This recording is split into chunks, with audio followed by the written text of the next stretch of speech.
प्रातः क्लास चल रहा था। 27 जनवरी 1968 शनिवार को 30वें पेज की 5वीं 6ठी लाइन में बात चल रही थी। सन्यासी तो बाद में आते हैं, तो वो कोई नई दुनिया की राजधानी थोड़े ही स्थापन कर सकते हैं।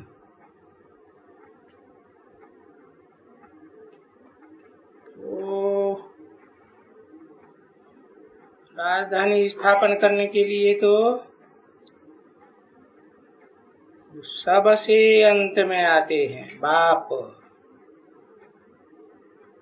जब कोई का बस नहीं चलता तब पीछे बाप आते हैं। तो इनको तो रथ चाहिए, क्योंकि अपना रथ तो इनको है नहीं। ये तो निराकार है, विदेही है।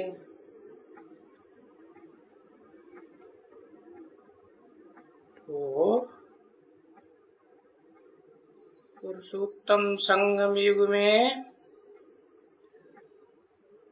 आके कहते हैं कि मैं बहुत जन्मों के अंत के भी अंत में उसमें प्रवेश करता हूँ। बहुत जन्म तो 84 जन्म हुए,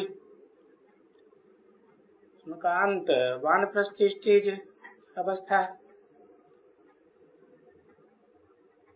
तो वानप्रस्थ अवस्था का भी अंत होता है, जिसे मैं प्रवेश करता हूँ उसका नाम ब्रह्मा रखता हूँ। तो ब्रह्मा में दिखाते हैं शास्त्रों में कि 100 साल की आयु।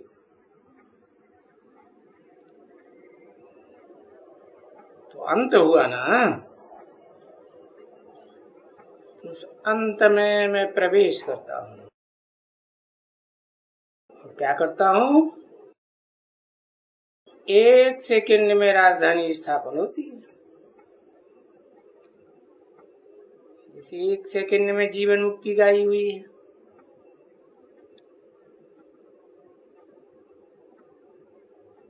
तो यहाँ भी है,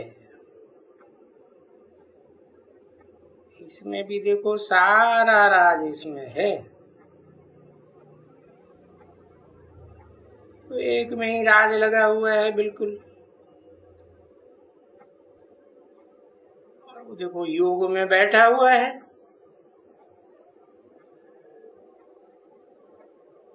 झाड़ के ऊपर है, योग में बैठा हुआ है।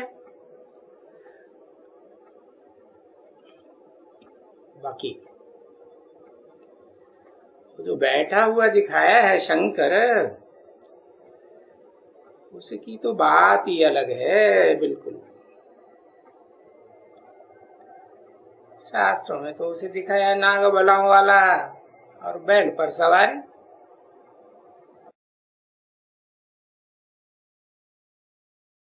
ये नाग बलाएं क्या है? जो गले पड़ी हुई दिखाई जाती है, जो 5 विकार हैं, यही नाग बलाएं।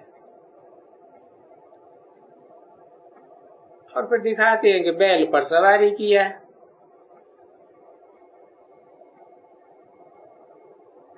तो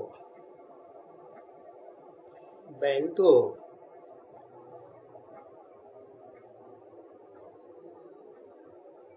एक बैल कितनी ही सृष्टि पैदा करता है।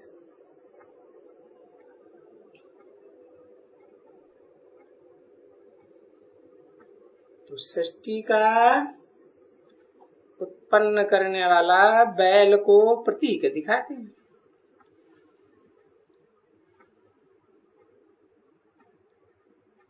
तो ये बैल है।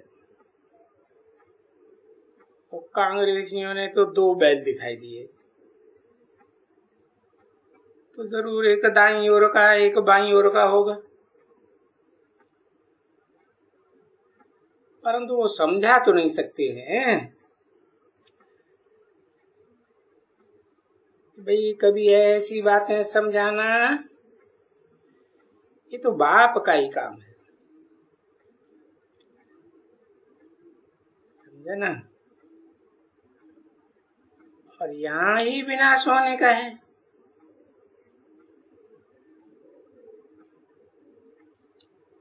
शंकर क्या करेगा? करना धरना तो कर्मेंद्रियों से होता है ना। तो वो शंकर की तो बात छोड़ दो, वो तो याद में बैठा हुआ है, कर्मेंद्रियों का कोई काम नहीं। तो पहले पहले ये बाप चाहिए। और बाप कहते भी हैं कि भले कहा जाता है देव देव महादेव शंकर, परंतु वो भी पार्ट तो मैं बजाता हूँ। तो शंकर वंकर की कोई बात नहीं है। तो दुनिया वाले बोलते हैं कि शांति चाहिए।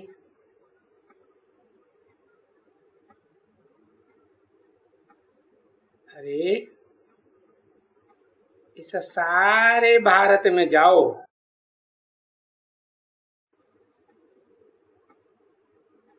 दुनिया में जाओ, कहीं भी शांति नहीं।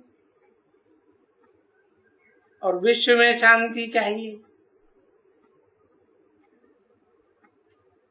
तो ये शांति तो अब आने वाली है।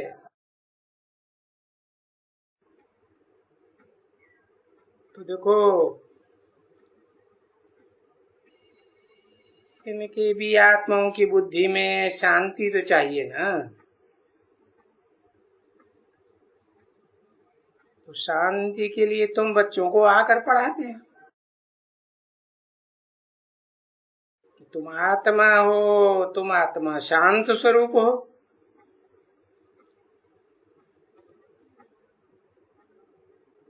तो इस आत्मा के ऊपर बैठ करके एकदम बताते हैं। तो जब ये बुद्धि में बैठेगा कि मैं आत्मा शांत स्वरूप हूं, तो जो होगा ना बच्चे, तभी बाबा कहते हैं कि तो वो तो देवी देवताओं के जो पुजारी होंगे, शिव शंकर के पुजारी, लक्ष्मी नारायण के पुजारी,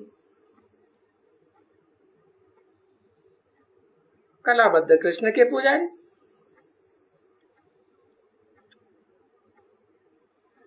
और फिर उसे कृष्ण की समझाने भी दी जाती है, समझाना पड़ता है। कृष्ण को भी कृष्णचंद्र कहते हैं, और फिर राम की भी समझाने दी जाती है, उनको भी रामचंद्र कहते हैं। दोनों को चंद्रमा क्यों कह दिया है?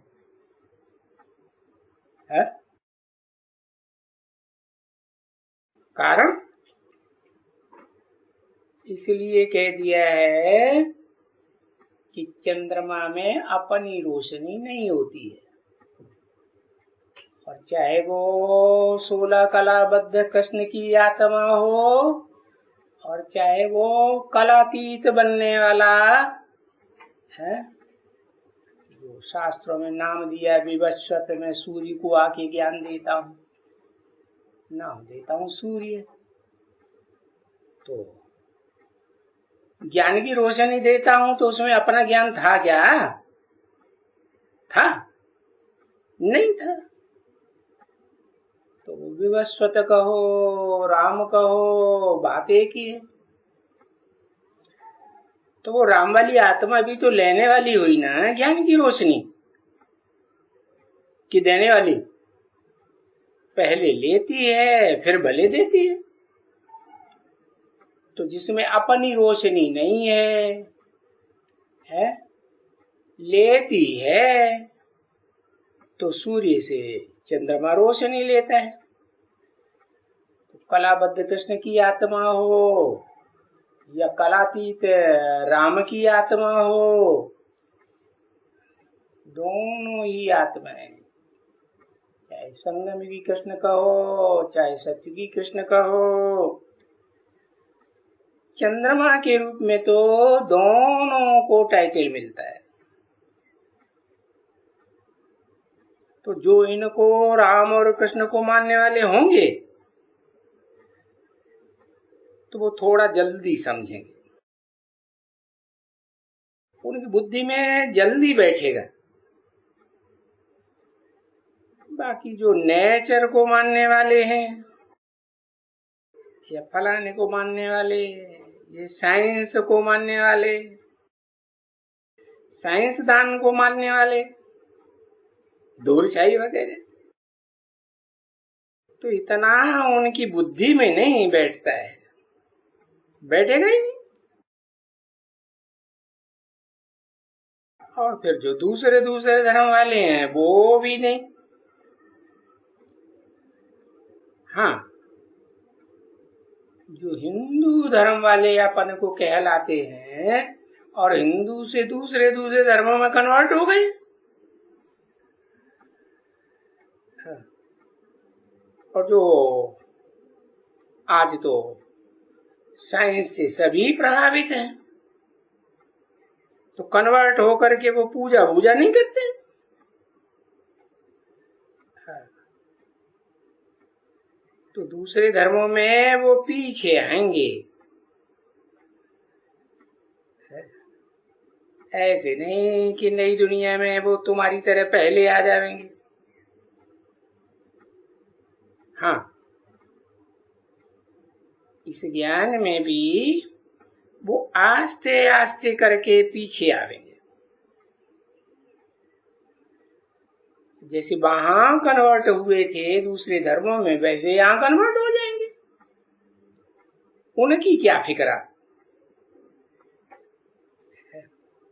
तो फिक्रात किसकी करनी है, मेहनत किसके लिए करनी है। फिक्रात तो करनी है, ऐसे थोड़े ही है कि जो आज सनातन देवी देवता धर्म वाले पहले जिसने बहुत भक्ति की होगी वो कोई वो सन्यासी धर्म में चले जाएंगे, या मुस्लिम धर्म में, बौद्ध या क्रिश्चियन धर्म में चले जाएंगे। अरे वो तो वहां जाएंगे ही नहीं, वो तो एकदम अपने धर्म की पक्के होते हैं। आदि सनातन देवी देवता धर्म की पक्के, क्योंकि उन्होंने ही पहले पहले अव्यभिचारी भक्ति की है, एक शिव की पूजा की है, पीछे फिर देवताओं की पूजा। तो देवताओं और शिव के ही वो जन्म वही जन्म चलते आएंगे। बाकी तो जो कन्वर्ट होते हैं वो तो होते ही हैं कच्चे पिछाड़ी वाले, वो आएंगे और वो आ ही जाएंगे। उनकी क्या फिक्र, उनका विचार ही क्या करना है। अभी बाबा कहते हैं कि पहले पहले ये जो भी हैं और जो भी इनको पूजने वाला, ठक से एकदम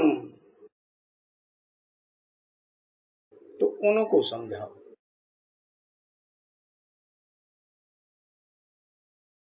सो भी बाबा समझ कर कहते हैं कि बड़े आदमी तो कभी आएंगे ही नहीं, और फिर भी तुम कोशिश करो,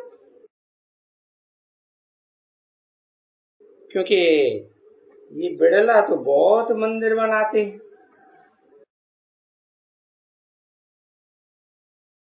तो उनके पास तो बहुत पैसा है ना, तो धन का अहंकार रहता है तो वो कभी नहीं आएगा, समझा ना।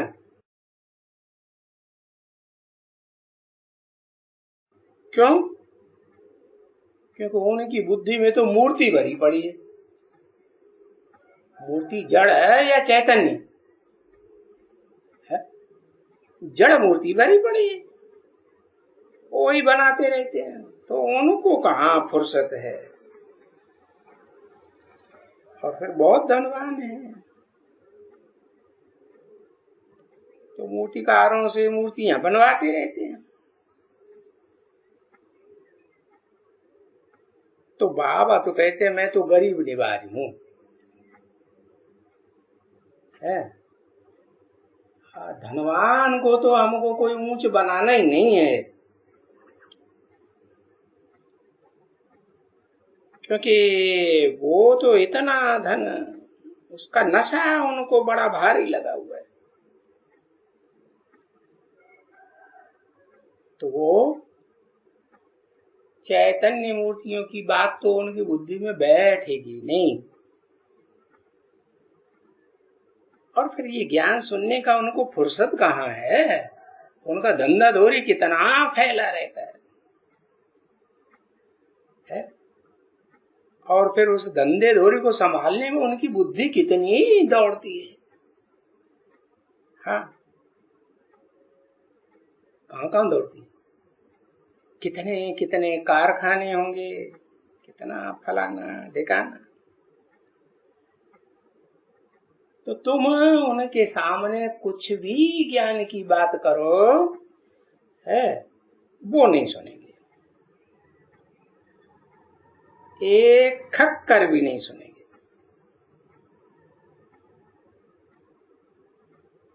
क्योंकि सारा दिन उनकी बुद्धि में वहां वो ही दुनियावी धंधा लगा रहता है। बाबा दृष्टांत देते हैं, ऐसे ऐसे जो धनवान होते हैं ना बच्चे, भले वो मंदिर बनाते रहते हैं, क्या, किस लिए? ये नाम कमाने के लिए है, मान मर्तबा लेने के लिए दुनिया वालों से। और धंधे धोरी में उनको पैसे तो बहुत मिलते हैं, तो समझते हैं ये मंदिर बनाने से ही हमको बहुत धन मिलता है, ऐसे बुद्धि में बैठते हैं। और उनको यकीन पक्का होता जाता है कि जितने जितने हम ये मंदिर बनाते जाएंगे हमको बहुत धन मिलता जाएगा। तो ऐसे ऐसे होता है, मंदिर जो बनाते हैं उनको फिर पैसा मिलता है, बहुत बहुत धन कमाते हैं। हाँ, क्योंकि पैसे बगैर तो मंदिर मंदिर भी नहीं बना सकते ना। तो वो समझते हैं कि ये सभी देवताओं की कृपा है, हमारे ऊपर लक्ष्मी नारायण की कृपा है, फलाने की कृपा है।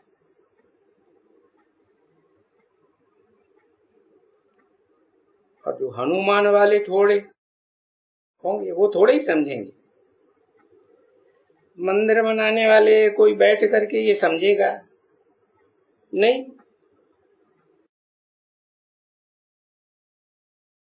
वो तो फिर मत्था खराब कर देंगे।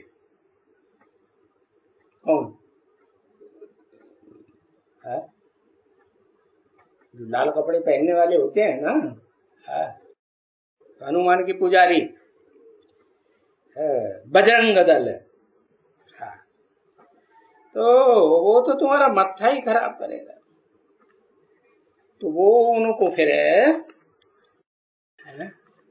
रामचंद्र की कथा के ऊपर समझाओ। हाँ, तो फिर वहां ले जाए।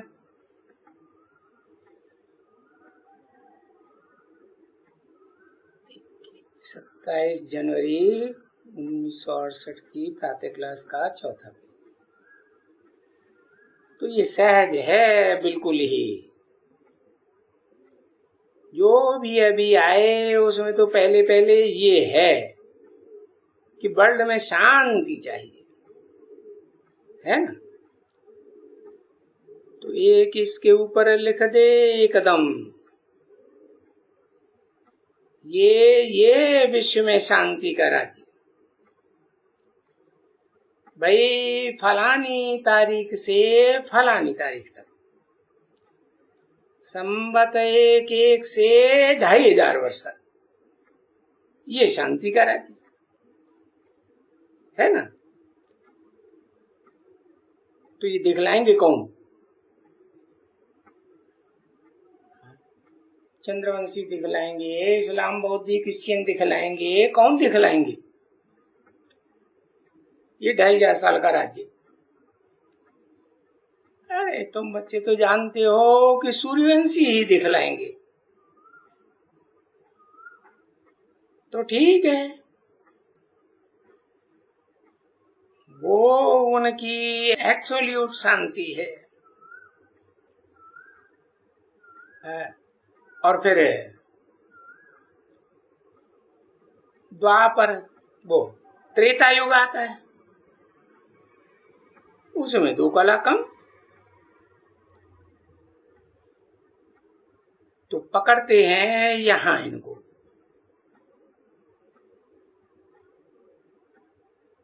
भले ये हनुमान उनके राम के बाजू में बैठा हो,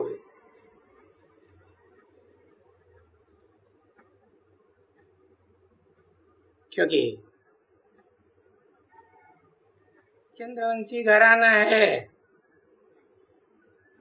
और पीछे उनके, दोनों के पीछे रावण दिखलाई देना चाहिए।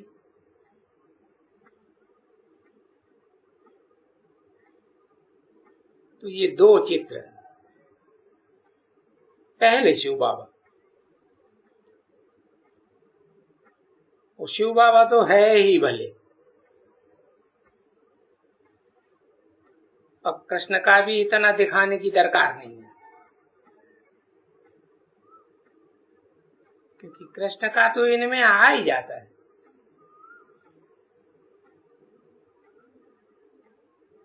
तो ये चित्र दिखलाए करके फिर इनके ऊपर है सारा ज्ञान समझाने का मदार।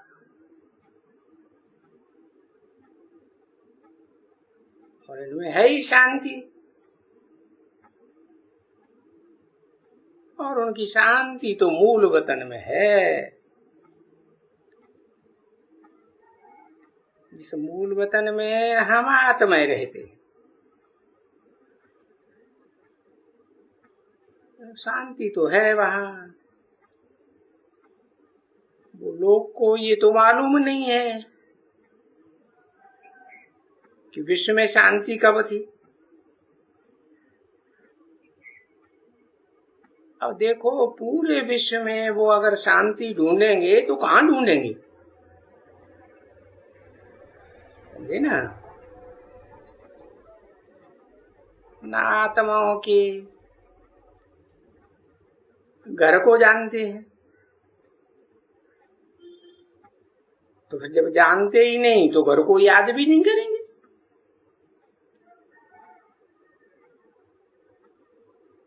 जाने तो घर को भी याद करें।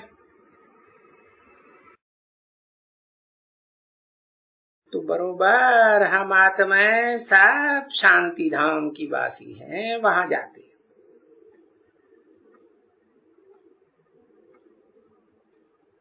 आत्मा को स्वरूप ही शांति स्वरूप है, हमारा धर्म ही शांति। अगर अशांति होती है तो फिर हमारा धर्म हुआ आत्मा का कि रावण का धर्म हुआ? वो तो अनेक सिर वालों का धर्म हो गया।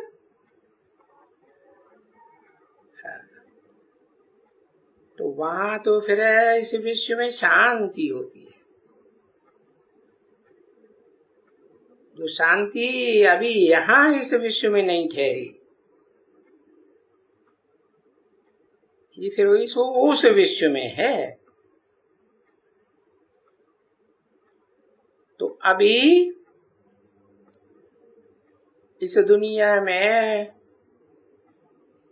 उस स्वर्ग को, उस नई दुनिया को विश्व नहीं कहा जाता है। क्यों? क्योंकि वहां विश्व की धर्म है ही नहीं, वहां तो एक ही धर्म है। और फिर आत्माओं का धाम, उसको तो कहेंगे निराकारी दुनिया, इनकॉर्पोरियल वर्ल्ड।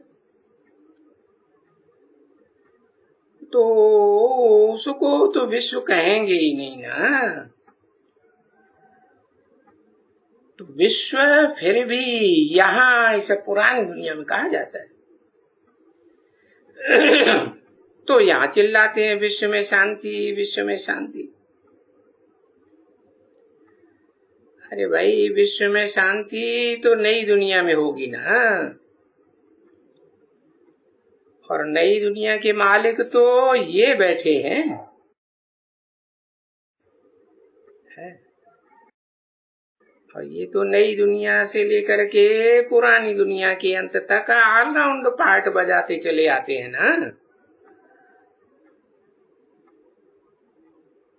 और उनका तो चित्र देखो, हिस्ट्री में उनके चित्र कितनी खुदाइयां हुई हैं, उनके चित्र तो बनाते ही आते हैं, उनकी मूर्तियां बनाते ही आते हैं।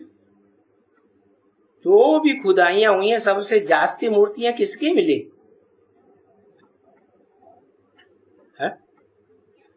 हाँ, वो उसी विश्व पिता की मिली है जिसने विश्व में शांति स्थापन की थी। तो उनका चित्र तो बनाते ही आते हैं। तो ऐसे कोई भी आवे और कोई भी होवे, साधारण होवे, असाधारण होवे, कोई भी होवे, तो तुम देखेंगे कि गरीब तो अच्छी तरह से समझ जाते, सो भी उनमें भी कई तो बुद्धू होते हैं, एकदम बुद्धू। उनको भी समझना चाहिए, तो बुद्धि से जांच करनी चाहिए कि हाँ ये कुछ है, समझू। देखना है कुछ थोड़ा समझता है, जैसे जो समझने वाला है तो उसको देखो। जैसे कल सुना ये जयपुर में बात, तो वो आया एक, तो वो तो आते ही आते एकदम चरणों पर गिर गया, बोला ये तो रास्ता तो आपने जो बताया बिल्कुल अच्छा है। और वो कहता है हम तो बहुत लंबे टाइम से, बहुत दिनों से रास्ता ढूंढता था, फिर भी कोई रास्ता मिला ही नहीं। अरे वो रास्ता वरी क्या ढूंढेगा, जब मालूम है पहले ही है तभी तो ढूंढे ना। मालूम ही नहीं है तो ढूंढने से फायदा क्या, समझा ना। तो घर का रास्ता ही किसी को मालूम नहीं है, तो कहां चले जाएंगे। घर का रास्ता नहीं मालूम है तो यहां जाएंगे, वहां जाएंगे, है, तो वही क्या ढूंढेंगे। रास्ता का तो बिल्कुल ही पता ही नहीं है, तो एकदम ढूंढेगा वरी कहां। और कोई भी ऐसा मनुष्य तो यहाँ है ही नहीं, दुनिया भर में नहीं है जिसको कोई बाप को किससे भी वर्षा या बाप के पास जिसके पास मुक्ति या जीवन मुक्ति का रास्ता हो उसे ढूंढे, तो ढूंढेगा ही क्या? पता ही नहीं है कि रास्ता कहाँ होता है, मुक्ति धाम क्या होता है, जीवन मुक्ति धाम क्या होता है, कुछ भी नहीं जानते। बस शांति शांति शांति चिल्लाते रहते हैं, ऐसे चिल्लाते करते रहते हैं। उनको जिनको पता ही नहीं है कि शांति कब हुई थी दुनिया में। फिर बाबा ने वाणी चलाई थी बच्चे कि उनसे पूछना चाहिए कि तुम जो प्रश्न करते हो, ये जो कॉन्फ्रेंसेस होती है ना, शांति के लिए कॉन्फ्रेंस होती है, विश्व में शांति, तो उनसे पहले पूछना चाहिए कि विश्व में शांति जो तुम मांगते हो वो कैसी शांति मांगते हो? है? वो तुमने शांति कब देखी है या सुनी है कुछ है जिसके लिए तुम मांगते हो शांति? वो शांति कभी इस दुनिया में हुई थी भला? कैसे शांति वो हुई थी वो तो भला बताओ। तुम दूसरे से पूछते रहते हो,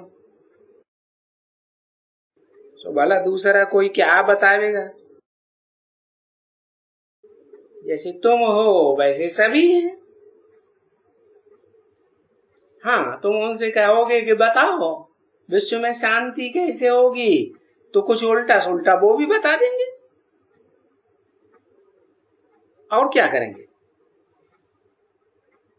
क्योंकि शांति तो कोई भी नहीं जानते हैं। क्यों?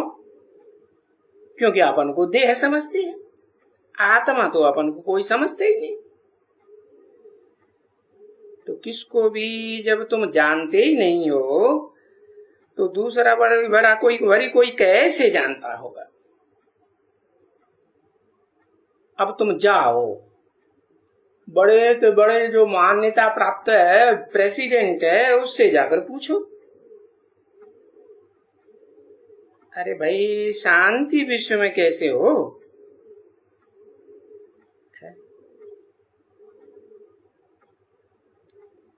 तुम आपस में क्यों ये रैयत चलाते हो?